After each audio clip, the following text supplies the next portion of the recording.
Day one will be mainly a travel day. We drove up and spent the night in Jackson, Mississippi, go to the airport and get an airplane to Houston, and then we fly to Tegucigalpa in Honduras. There at the airport, we'll rent a car and drive from Tegucigalpa to Limon, just north of Choluteca, and look there a minute, and then drive on over to San Marcos de Colón for spending the night. The security at Jackson doesn't really like our compressor too much, and we have to talk them into letting us carry it. And then we get through security and get ready to get on our airplane. Once on board, we head out towards Houston.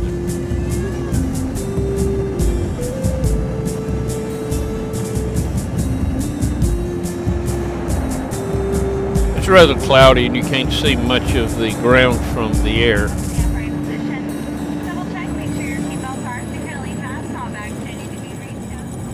And then it's time to land in a fairly foggy Houston. Once we land, we taxi to our gate and then exit the airplane down a ramp and head to our next connecting flight. We'll take the tram between Terminal B and Terminal E, and then it's time to get on board and taxi out to the runway and take off for Tegucigalpa.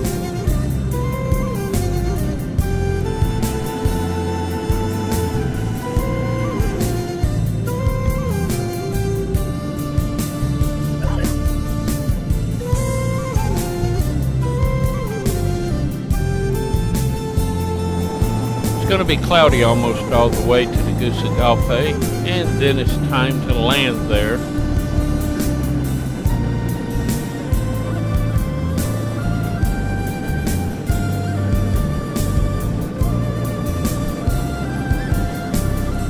As you see, as we come in, Tegucigalpa spreads out into a huge city.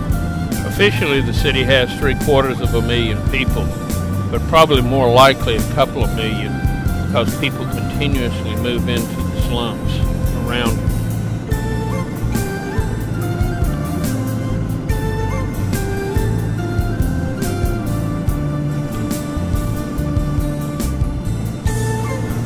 Soon we're on the ground in Tegucigalpa and taxi to the airport.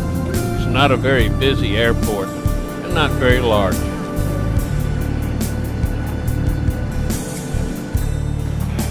We depart the airplane and head through immigration. Then we pick up our luggage and head to get our rental car. It'll be Hertz this time. Here we meet up with the team from Madison, Alabama. And as you can see, our luggage is fairly extensive. We'll be renting 2 pickup trucks and a SUV in order to get everything loaded and transported. Then we head out down the road toward Choluteca. As we head out, let's just watch the city and countryside go by.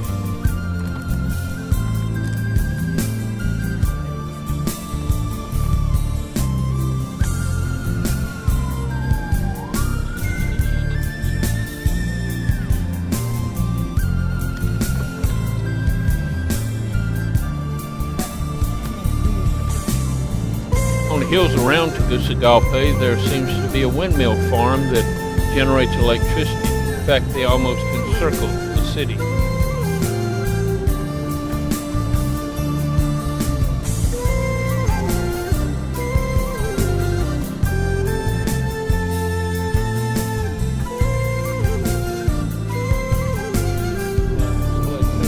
We have arrived in the normal dry season for Honduras, but even in the rainy season they just got through with a few months ago, it wasn't very wet as it usually is, so they're suffering from a drought right now. Honduras is experimenting with many different alternate ways of generating electricity, including this solar farm here.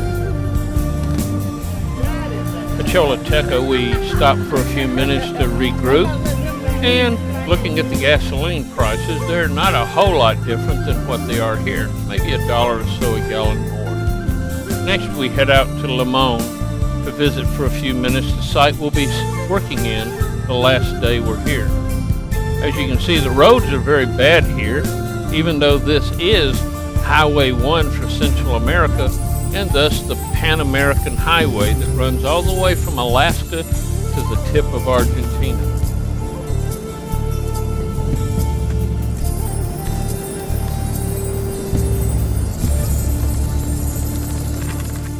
Limon has been extensively rebuilt since the hurricane. An area that we're going to be working in is actually being built as a dental school, and we'll be working inside the area where they have got the construction up right now.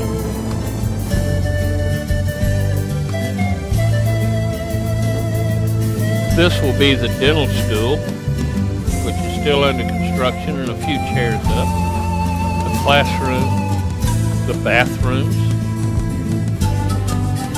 and this is where the caretaker stays.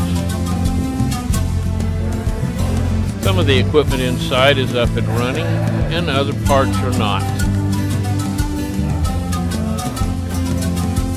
The Church of Christ meets in one of the rooms of the school, but eventually they're building their own building in this complex.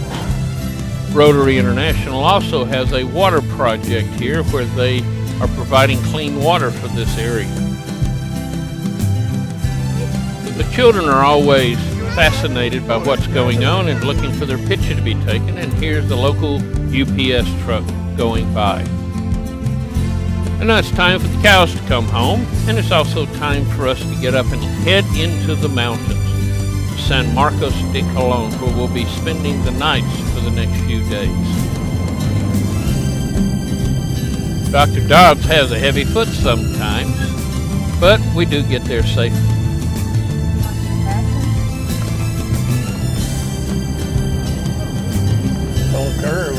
And as we continue to head into the mountains, the sun is setting.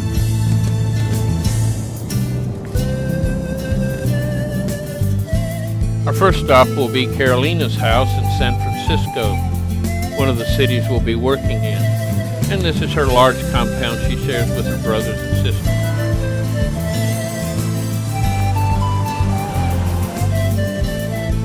Carolina DeCero is going to be our local coordinator and translator for this project. We're going to be dropping most of the supplies here at her house so we don't have to carry them up the steps at the hotel. And while we're there, several of the local Rotary Club members show up. And this is Carolina, as we would call her. Honduras, to my hometown, and hope we're going to have a wonderful week together.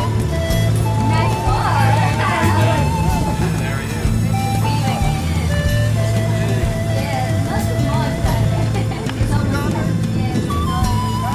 My son, Jose David. What's her name?